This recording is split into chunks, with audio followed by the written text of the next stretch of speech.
In our third story, we'll see how the 13 neighborhood associations benefit the citizens and the City of Bend through creating an avenue for two-way dialogue.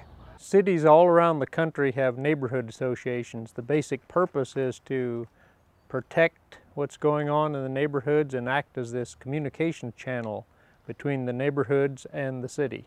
A neighborhood association is a group of volunteers who are interested in maintaining the livability of the neighborhood. The purpose of the neighborhood association is to give a concerted voice of neighbors in their area to converse with the city before and when problems arise. Neighborhood associations provide a vital communication link to the city, not just communicating to neighborhoods, but also receiving information back from the community.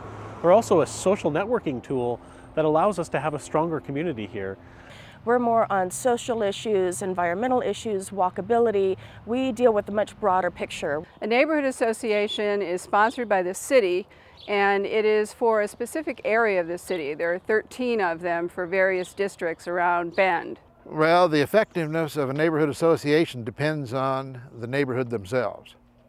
And if there's a hot button item issue going on in the neighborhood, then yes, there's going to be a lot of interest. Tonight we're here at Hollinshead Barn. We're going to have our spring meeting, and it's an opportunity to listen to Eric King tell us about the state of the city. The biggest issues might be not everyone's comfortable about taking their issues individually in front of City Council. So we work to establish a common voice to find out what the biggest concerns are, and then we represent our neighborhood members as a group in front of City Council. So Council has a good sense of what the hot button topics are. It's a very powerful message to hear from a neighborhood association, I know, when council's making decisions, because that neighborhood association represents a broader section of the community rather than just an individual voice. So it carries a lot of weight to have an organized effort through neighborhood associations giving their voice to the city. The Neighborhood Association program in Bend goes back 10 years now, and it serves really a vital link between the city government and what's going on in each of the neighborhoods. It absolutely is working.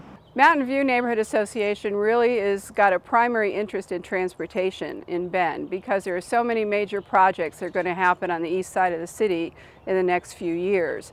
And 27th Street runs right through the center of our district. Traffic is an important area where the neighborhood associations have a very important role. So it's a balance, and it's the kind of issue that the neighborhood associations pay a lot of attention to, with good reason. One of the things I like to encourage people to join the neighborhood association is because they do have more effectiveness with a collective voice. And I do think that the council is much more likely to listen to what the neighborhood association voices from the grassroots, and they also use the neighborhood association as a communication vehicle back and forth. We started out with about 1,700 tax lots, and over the last 8 years we've grown to over 3,400. So growth has been the big thing pushing our neighborhood. The park behind me is Laurel Pocket Park. Pocket parks are small pieces of land that usually aren't suitable for development or housing. As communities like Bend grow and become much more urban, these are green spaces that can be preserved in a neighborhood. The Orchard District Neighborhood Association, we really wanted to preserve this green space in our neighborhood. I and other city councilors, as well as the city manager and other people at the city, are always happy to go speak directly to the neighborhood associations about their concerns and about what the city is doing. This outreach function is, of course, very important because it transfers the kind of citywide government directly down to the neighborhood level and can address those one-on-one with the people in the neighborhoods. Neighborhood associations are what makes this city so great, and so I would encourage anybody that's interested in becoming more involved in their community and the civic life of the city, find out where your neighborhood association is and contact them, attend a meeting, or just stay involved.